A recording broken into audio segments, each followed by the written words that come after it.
اللہ فرماتا ہے فاللہ یحکم بینکم یوم القیامہ، تو اللہ تم سب میں قیامت کے دن ضرور فیصلہ فرمائے گا۔ وَلَن يَجْعَلَ اللَّهُ لِلْكَافِرِينَ عَلَى الْمُؤْمِنِينَ سَبِيلًا، اور اللہ تعالیٰ کا یہ وعدہ ہے، سنیں، اللہ فرماتا اللہ کافروں کو مسلمانوں پر کوئی راہ نہیں دے گا۔ یہ بہت بڑی بات ہے۔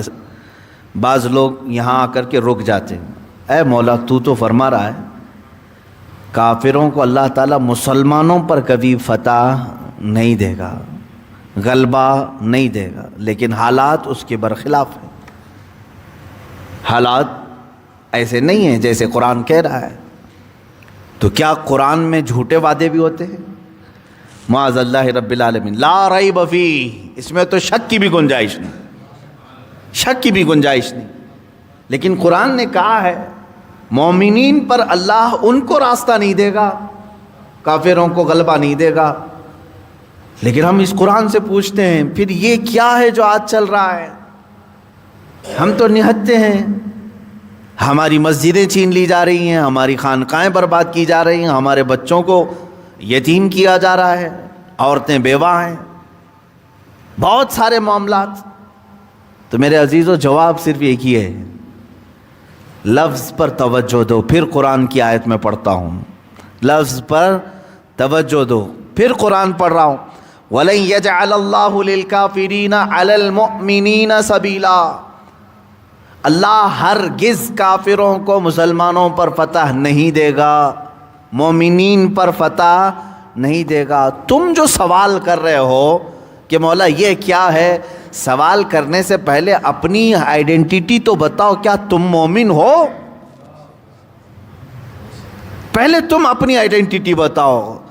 سوال کرنے کا اس کو حق ہے جو خود مومن ہو۔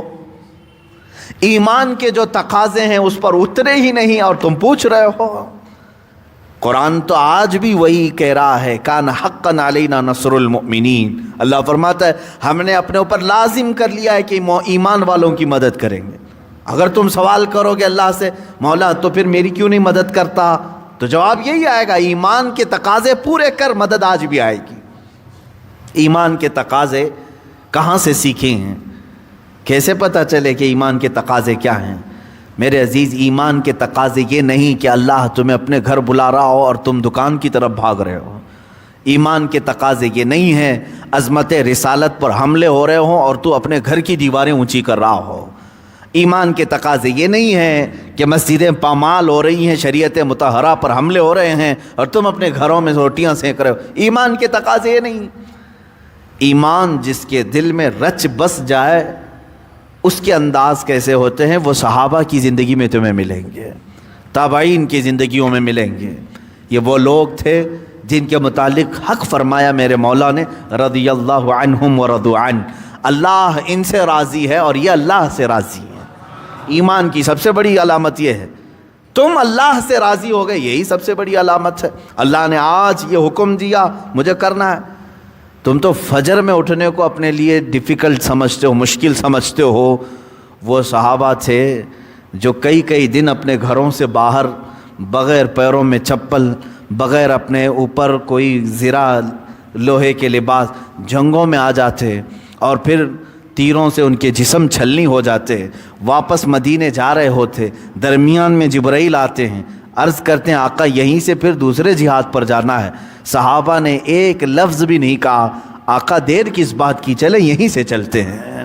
یہ ایمان کے تقاضے ہیں، حکم خدا، حکم رسول پر آمنا صدقنا کہنا، بلکہ اس پر عمل کر کے دکھانا، ایمان کے تقاضے ہیں۔ یہاں تو حالات یہ ہیں جگہ جگہ کے تھک چکے ہیں تمہیں یہ ہنگامے ہیں۔ مسافروں روش کارواں بدل ڈالو، غلط روی سے منازل کا بعد بڑھتا ہے، نشاط لذت خواب گراں بدل ڈالو۔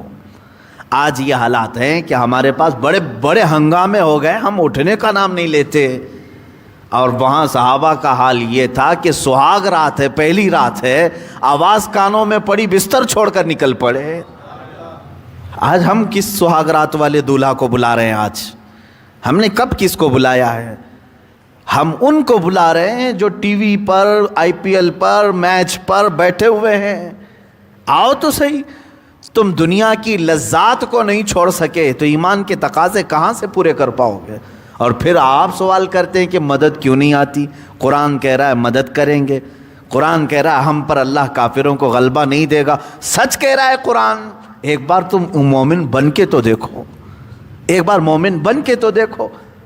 اور حقیقت میں اللہ عز و جل نے اپنے وعدے کو پورا فرمایا ہے، پورا فرمایا ہے۔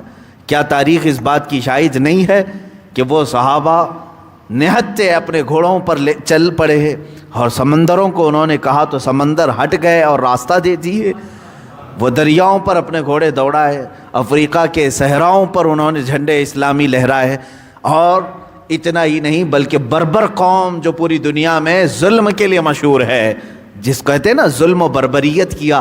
بربریت کیا چیز ہے؟ ایک قوم کا نام تھا، وہ بہت سخت قسم کی، اس بربر قوم کے پاس صحابہ گئے بغیر کسی خوف کے، وہ کچا چباتے تھے انسانوں کو، اور جا کر کے ان کے سینوں میں محبت رسول ڈالے، قرآن کی تعلیمات دی بربر قوم کے پاس۔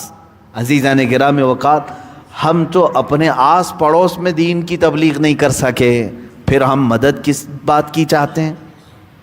یہی ساری باتیں اس اتنے جملے پر عرض کرنے کو میں بہت ساری باتیں ہیں۔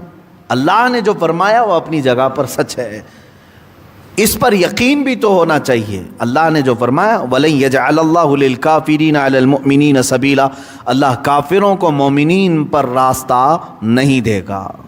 اب یہاں بات چل رہی ہے منافقین کی، ٹاپک ہے یہ منافقین کا۔ منافق جن کی ایک نشانی آج اللہ نے یہ بھی بیان فرمایا کہ وہ تمہاری جماعت میں ہوتے ہیں اور جب تم پر آفت آئے تو دور کھڑے ہو کر دیکھتے ہیں، دور کھڑے ہو کر دیکھتے ہیں۔ اگر اس آفت سے تم نپٹ گئے اور کامیاب ہو گئے تو کہیں گے ہم تو تمہارے ساتھ کھڑے تھے، اس کے لیے تو تم کامیاب ہوئے ہیں۔ اور اگر تمہارا دشمن فتح یاب ہو گیا تو یہ تمہارے دشمن کے پاس جائیں گے اور کہیں گے ہماری وجہ سے تمہیں جیت ملی، اس لیے کہ مسلمانوں سے ہم نے تم کو بچایا ہے، ہم ان کے بیچ میں رہ کر کے ان کو کاٹ رہے تھے۔ اس کی مثال شاید ہندوستان میں بہت اچھے سے ملے گی ہم کو، بہت ساری ایسی شخصیات ہیں، آپ اس نشانی سے ان کو ڈھونڈ سکتے ہیں۔ میں اب نام کے ساتھ پرٹیکولر کسی کو نہیں بتا سکتا، لیکن نشانیاں بتانے کے بعد سب کو معلوم ہو جائے گا یہ کس پر فٹ بیٹھتا ہے۔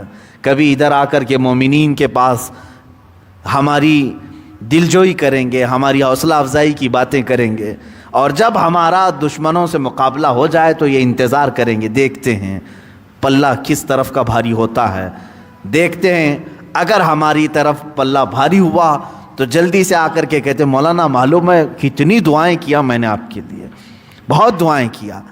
ایسے لوگ ہیں، جبکہ ہم کو معلوم ہے جو آج کہہ رہا ہے مولانا آپ کو فتح ملی، اللہ تعالیٰ نے کامیاب کیا، اتنی دعائیں کیا میں نے رات میں، دوسرے دن مجھے پتا چلا کہ یہی پولیس اسٹیشن میں ہمارے نام کی رپورٹ لکھا رہا تھا، جو رات بھر ہمارے لیے دعا کر رہا تھا وہی ہماری رپورٹ بھی لکھا رہا تھا۔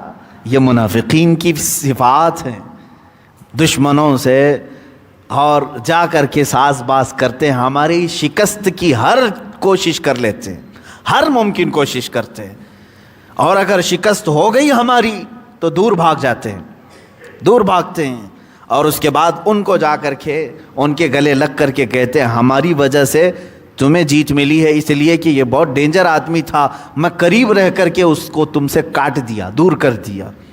یہ صفات آج بھی کئی لوگوں کے درمیان پائی جاتی ہیں، لیکن بس اتنا ہے کہ اب علم غیب ہمارے پاس نہیں کہ ہم کسی کے سینے میں جھانک کر دیکھیں اور کسی کو ٹارگٹ کے ساتھ منافق کہیں، یہ تو رسول اللہ کی شان تھی۔ میرے آقا صلی اللہ تعالیٰ علیہ وسلم نے بالکل صاف صاف فلاں فلاں فلاں کا نام لے کر کے کہا انک منافقن، انک منافقن، تو منافق ہے، تو فلاں منافق ہے، اور ان کو اٹھا دیا۔ لیکن ان کے بعد پھر یہ کسی کو اختیار نہیں دیا گیا کہ کسی کو ڈائریکٹ منافق کہے۔ اب دیکھیں ایک اور آیت آئی ہے، اب یہ آیت نمبر 142 جس میں اللہ تعالیٰ فرماتا ہے ان المنافقین یخادعون اللہ، منافقین اللہ کو دھوکہ دینے کی کوشش کرتے ہیں۔ اللہ کو دھوکہ، کس بات کا دھوکہ دیتے ہیں؟ اب یہاں پر دیکھیں آپ، قرآن پاک کے بیان کا انداز میں آپ کو بتاؤں، ظاہری طور پر کبھی کوئی دھوکہ دے ہی نہیں سکے گا. اللہ کو کیسے دھوکہ دے گا کوئی؟ اللہ فرما رہا ہے لیکن قرآن میں کہ منافقین اللہ کو دھوکہ دینا چاہتے ہیں. کیسے؟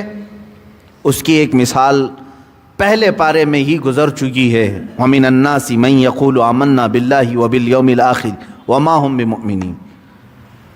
اللہ فرماتا کچھ لوگ ہیں وہ کہتے ہیں ہم اللہ پر ایمان لائے، قیامت پر ایمان لائے، لیکن وہ ایمان والے نہیں ہوتے. يُخَادِعُونَ اللَّهَ وَالَّذِينَ آمَنُوا. وہ اللہ کو اور ایمان والوں کو دھوکہ دیتے ہیں، دینا چاہتے ہیں. اب سنیے، اللہ کو دھوکہ کیسے؟ اللہ کو دھوکہ کیسے دے سکتے؟ کیا اللہ ان کو نظر آتا ہے؟ کیا اللہ کے سامنے یہ چھپ جاتے ہیں، کچھ کرتے ہیں؟ دھوکے کو تو سامنے ہونا ضروری ہے نا، یا مطلب حسی محسوس بھی تو ہونا چاہیے. اس آیت کی تفسیر میں ائمہ تفاسیر نے فرمایا کہ جو مسلمان کو دھوکہ دیتا ہے وہ در حقیقت اللہ کو دھوکہ دینے کی کوشش کرتا ہے. دیکھیں اللہ نے اس کو بیان یوں فرمایا. اور جو رسول کو دھوکہ دے رہا ہے اللہ نے فرمایا گویا کہ وہ اللہ کو دھوکہ دے رہا ہے. یہاں منافقین ڈائریکٹ اللہ کا تو کچھ نہیں کر سکتے، کچھ نہیں بگاڑ سکتے. تم اگر آنکھ کھلی رکھو، آنکھ بند کرو، کچھ بھی سورج کا فرق نہیں ہونے والا. یہ تو معلوم ہے، ایک ظاہری مثال میں بتا رہا ہوں. سورج کا کیا بگاڑ لو گے آپ؟ اپنے گھر کے سارے دروازے بند کر دو، سورج کم ہو جائے؟ نہیں، اس کی اپنی روشنی پر تمہارا کوئی داو نہیں چلتا. یہ تو اللہ تعالیٰ کی پیدا کردہ ایک مخلوق ہے، اور جو پوری کائنات کو بلکہ سورج کو بھی خود چلاتا ہو، اس کا بھلا کوئی کیا نقصان کر سکے. لیکن رب تعالیٰ نے فرمایا جو میرے حبیب کو دھوکہ دیا چاہتا ہے اور جو مومنین کو دھوکہ دینا چاہتا ہے وہ اللہ کو دھوکہ دینے کی کوشش کر رہا ہے. اب اس کی چند مثالیں بھی میں آپ کو بتاؤں. منافقین کی صفات یہ بھی ہیں، جیسے آگے یہ بیان آ رہا ہے کیسے دھوکہ دیتے ہیں وہ. ایک مثال اللہ نے فرمایا وَإِذَا قَامُوا إِلَى الصَّلَاةِ قَامُوا كُسَالَىٰ. نماز کے لیے جب کھڑے ہوتے ہیں سستی اور کائلی سے کھڑے ہوتے ہیں. کیوں کھڑے ہوئے نماز کے لیے؟ یا تو کبھی کسی کو دکھانے کے لیے یا کسی سے ڈر کے. کہا یہ منافقین کی صفت ہے. اسی کے مسئلے میں بیان کیا گیا تراویح کے موقع پر جب امام صاحب قرات کرتے رہتے ہیں پیچھے پھکائی چلتی رہتی ہے. جیسے ہی وہ رکوع میں گئے سب آ کر کے شامل ہوئے. کہا یہ منافقین کی عادت ہے. جس کے دل کے اندر نفاق آئے گا اس کے لیے نماز بھاری ہو جائے گی.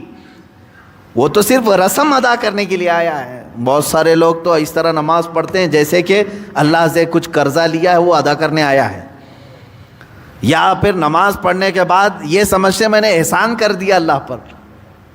رب تبارک و تعالیٰ کا تو نے کوئی اضافہ نہیں کیا، وہ قادر مطلق ہے، جو کرو گے وہ تمہارے ہی بھلا کے لیے ہوگا. اب سنیں اس کی مثالیں. نماز میں منافق جو ہے دھوکہ دینے کی کوشش کرتا ہے. نماز کے لیے فوراً ہاتھ باندھ لی.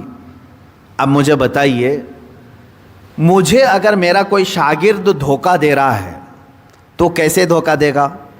مثال کے طور پر میں بتاتا ہوں. میں سامنے بیٹھا تھا تو سبق جو ہے نا برابر سنا رہا تھا.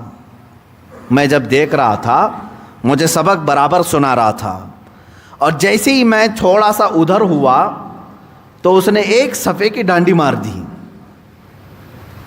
اور پھر ایک صفحہ چھوڑ کر کے آگے سے سنا. سب کی نظر میں کیا ہے یہ کام؟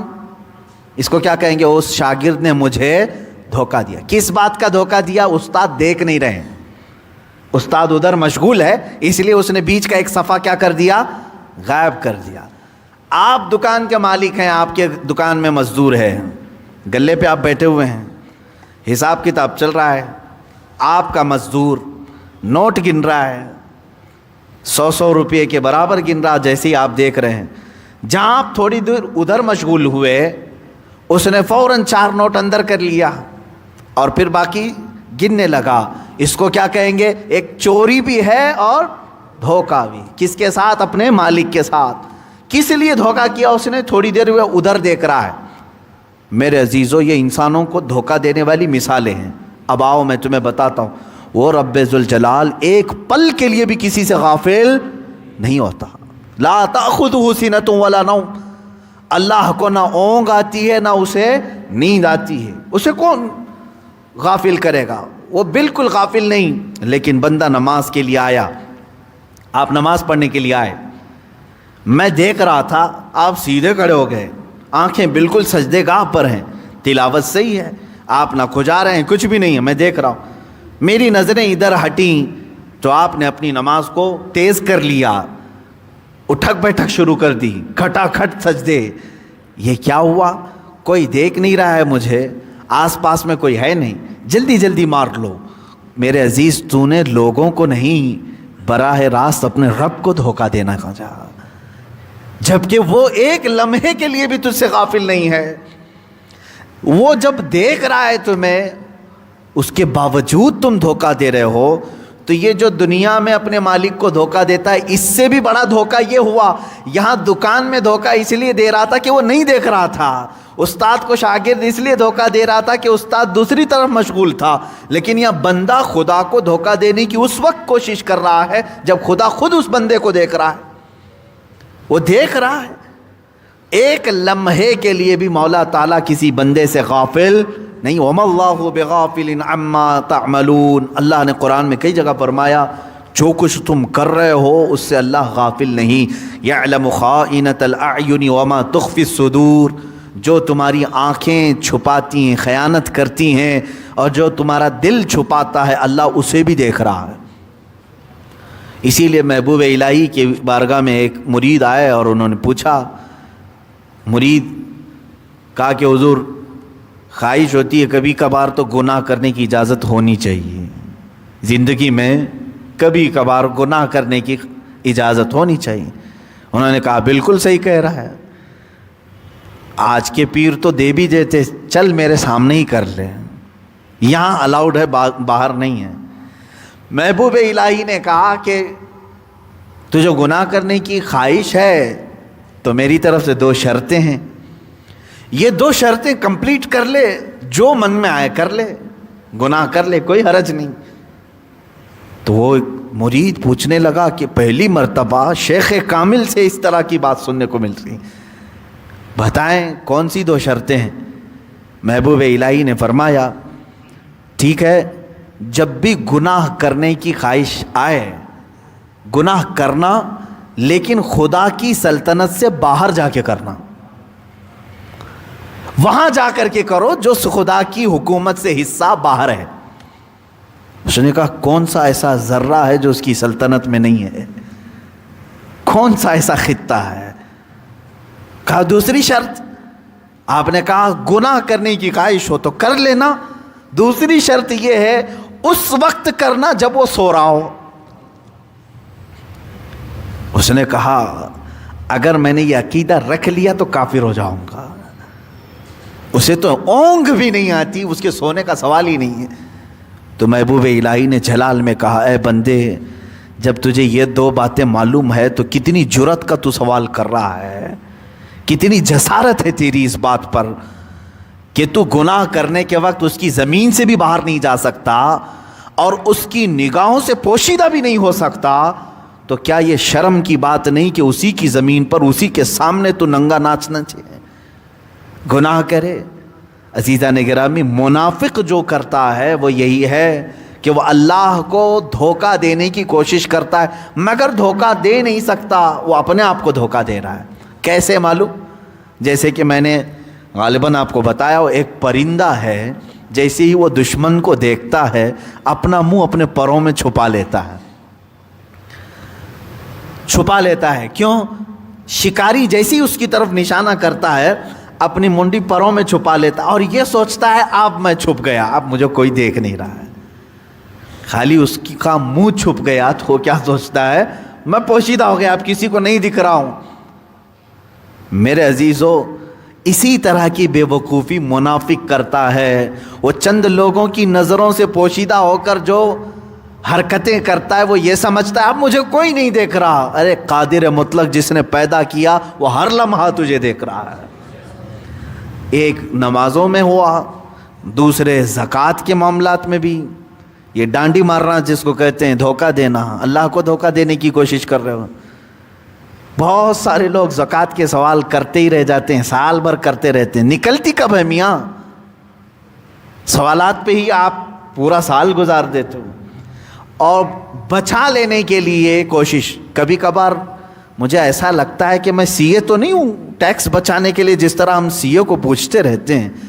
کچھ لوگ علماء سے, مفتیان اکرام سے بار بار گھما پھرا کر کے پوچھتے, نہیں مال یہاں رکھا تھا اتنے دن ہوئے ابھی آ کر کے, اس پر کوئی زکوٰۃ نہ آنے والی صورت بتائیں.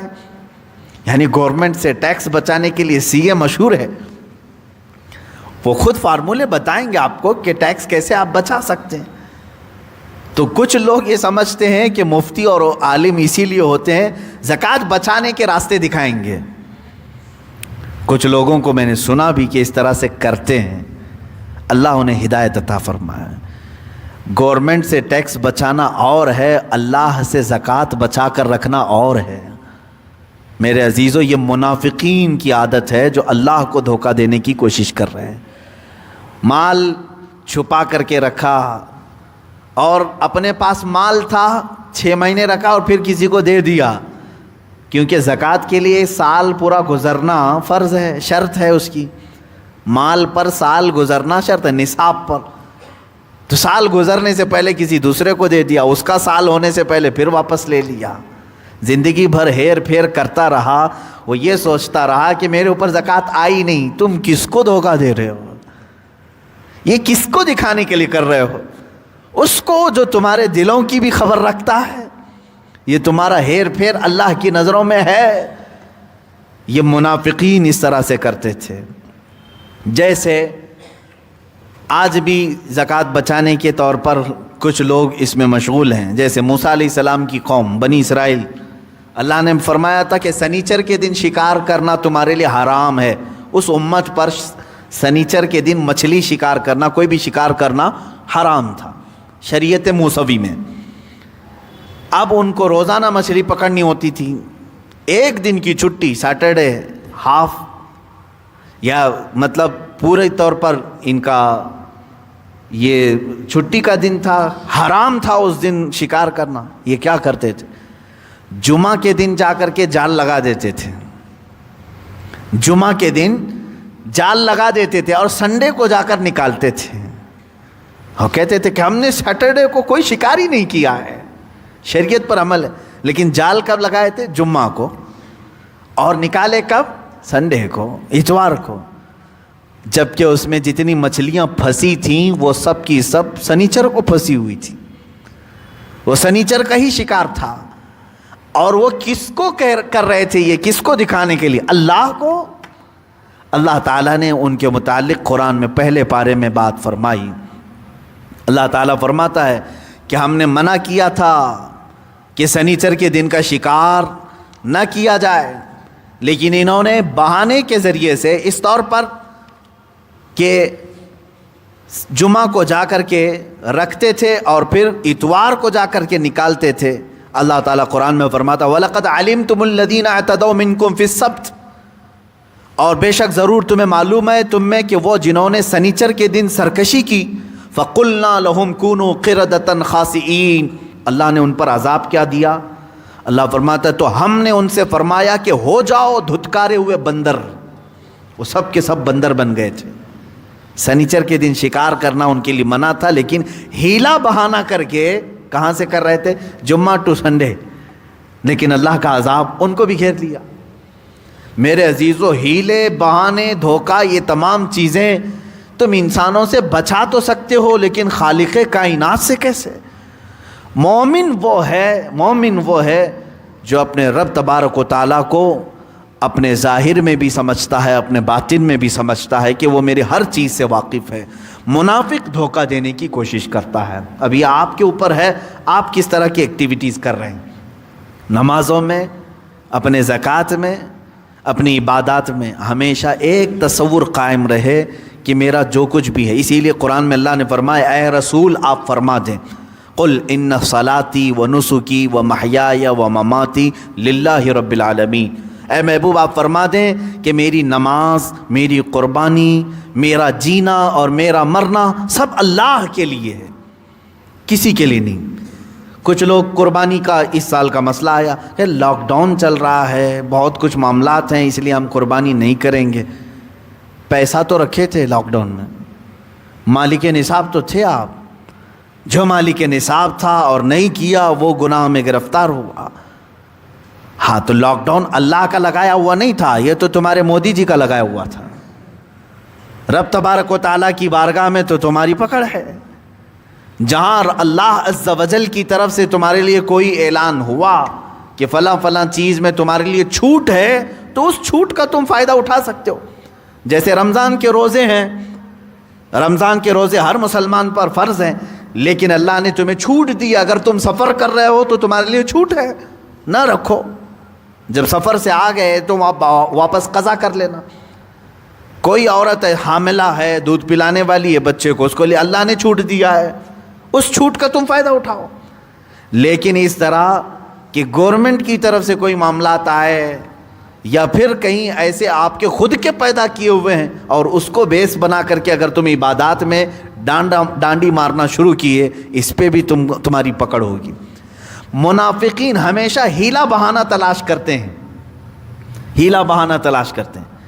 اسی لیے دیکھیں کہ تراویح کی نماز 20 رکعت پڑھی جاتی تھی، لیکن یہ سیدنا عمر فاروق رضی اللہ تعالیٰ عنہ کے زمانے میں سے صحابہ کرام کا اس بات پر اجماع ہے، اور چاروں مذاہب فقہ، حنفی ہوں، مالکی ہوں، شافعی ہوں، حنبلی ہوں، چاروں مذاہب فقہ کے اندر 20 رکعت تراویح کا ہی مسئلہ آپ کو ملے گا۔ ائمہ حرم آج تک بھی، حالانکہ اہل حدیث کا مسئلہ الگ ہے ان کے نزدیک، لیکن حرمین طیبین میں آج بھی 20 رکعت تراویح پڑھائی جائے، شاید آپ کو معلوم ہوگا۔ لیکن شارٹ کٹ ڈھونڈنے والے بہت سارے لوگ ہیں، تھوڑا سا ہو، بدن پر کوئی بوجھ نہ ہے، 8 پڑھو چلے جاؤ، یہ بھی معاملات لے آئے۔ میرے عزیزو، قرآن کہتا ہے وَإِنَّهَا لَكَبِيرَةٌ إِلَّا عَلَى الْخَاشِعِينَ، نماز جو ہے صرف منافقین پر بھاری ہے، اللہ سے ڈرنے والے پر بھاری نہیں ہوگی۔ اللہ کے لیے جو نماز پڑھ رہے ہیں اس کو بھاری نہیں۔ کیسے بھاری ہوگی یہ 4 رکعت نماز؟ چلو 4 نہیں 20 رکعت نماز کیوں بھاری ہو رہی ہے؟ 1 گھنٹہ؟ ارے ہم نے تو دیکھا ہے منافقین کی ایک اور میں صفت بتاؤں آپ کو، صبح صبح نماز پڑھانے کے لیے فجر کی میں نکل رہا ہوں، ہٹے کٹے جوان جیم کر کے آ رہے ہیں، اسی وقت فجر سے پہلے، نماز سے پہلے وہ جیم پہ گئے ہوئے تھے، اور اذان کے بعد، نماز کے بعد آ رہے ہیں، سیدھے جا کر کے بستر بچھایا اور سو گئے۔ 2 رکعت نماز کی توفیق نہیں ملی۔ آج تم خود اپنے آپ کے لیے تلاش کرو، جاتے ہو اچھی بات ہے، میں نے کبھی جیم کے خلاف تمہارے کوئی نظریات بیان نہیں کیے، آپ کرو، فٹنس آپ کے لیے اچھی چیز ہے، آپ فٹ رہو، جیم کرو، لیکن وہاں جانے والے ہر جوان کو یہ معلوم ہے کتنی محنت کرتا ہے، اس میں کتنے وزنی چیزیں اٹھاتا ہے، اپنے جسم پر بوجھ ڈالتا ہے اپنی شکل بدلنے کے لیے، اپنی فٹ رہنے کے لیے۔ تم 1 گھنٹہ پسینے بہاتے ہو، اور میرے مولا کی بارگاہ میں تمہارا یہ پیشانی اور تمہاری یہ سجدے کے لیے سر نہیں جھک پاتا، یہ نفاق ہے دل کے اندر، یہ منافقت ہے۔ تم اس سے بھاری بھاری چیزیں کر لے جاتے ہو۔ ان مزدوروں کو دیکھو، دنیا میں بھی محنت کش ہیں، تھیلے اٹھا رہے ہیں، بڑی بڑی ٹوکرے اٹھا رہے ہیں۔ کیا یہ اچھا ہوتا کہ میرے مولا کی بارگاہ میں جھک بھی لیتے تو تمہارا یہ کمانا، حلال کمانا، تمہیں قیامت کے دن انبیاء کے ساتھ اٹھایا جانا ہوتا تھا، لیکن تم بوجھ کا بوجھ اٹھاتے رہے، رب کی بارگاہ میں نہیں جھکے، تمہارا دنیا میں محنت کرنا بھی بیکار ہوا، قیامت کے دن بھی سزا پاؤ گے، یہاں بھی نہیں سکون پائے، وہاں بھی نہیں سکون پائے۔ مجھے یہ بتاؤ، نماز بھاری ہے؟ اس میں کیا آپ کو 10 کلو کا ٹوکرا رکھ کر کے رکوع میں جانا ہے؟ 50 کلو کا لوہا اٹھا کر کے سجدے سے اٹھنا ہے؟ جیم میں تو یہ سب چیزیں کر لے جاتے ہو، بڑے بڑے لوہے کی چیزیں اٹھا لیتے ہو، ساری محنتیں کر لیتے ہو۔ اسی بات کو سمجھا کرو کہ اگر دل کے اندر منافقت آ گئی ہے تو اللہ کی بارگاہ میں جھکنا بھاری پڑ جائے گا۔ نفاق جس کے سینے میں ہے وہ اس کے لیے سجدے بہت بھاری ہو جائیں گے، دنیا کی ہر کام اس کے لیے آسان ہو جائیں گے۔ یہاں اپنا علاج کرو میرے عزیزو، اپنے دل کو ٹٹول کر کے دیکھو، کہیں ایسا تو نہیں کہ میں بھاری بھاری کام کر رہا ہوں اور اللہ کی بارگاہ میں میرے لیے 2 رکعت مشکل ہو رہی ہے، تو کہیں میرے اندر منافقت تو نہیں آئی؟ میں منافقین میں نہیں اٹھایا جاؤں گا قیامت کے دن، کیونکہ اللہ قرآن میں فرما رہا ہے جب یہ نماز کے لیے آتے ہیں تو سستی اور کاہلی سے آتے ہیں لوگوں کو دکھانے کے لیے. وَلَا يَذْكُرُونَ اللَّهَ إِلَّا قَلِيلًا، اور اللہ کا ذکر بھی نہیں کرتے بھی ہیں تو تھوڑا سا. اب اور ایک ان کی مثال اللہ نے فرمایا مذبذبین بین ذلک لا الہ ہؤلاء ولا الہ ہؤلاء. اللہ فرماتا بیچ میں ڈگمگاتے رہتے ہیں، نہ ادھر کے نہ ادھر کے منافقین. وَمَن يُضْلِلِ اللَّهُ فَلَن تَجِدَ لَهُ سَبِيلًا، اور جسے اللہ گمراہ کر دے اس کے لیے کوئی ہدایت کا راستہ ہی نہیں ملے گا.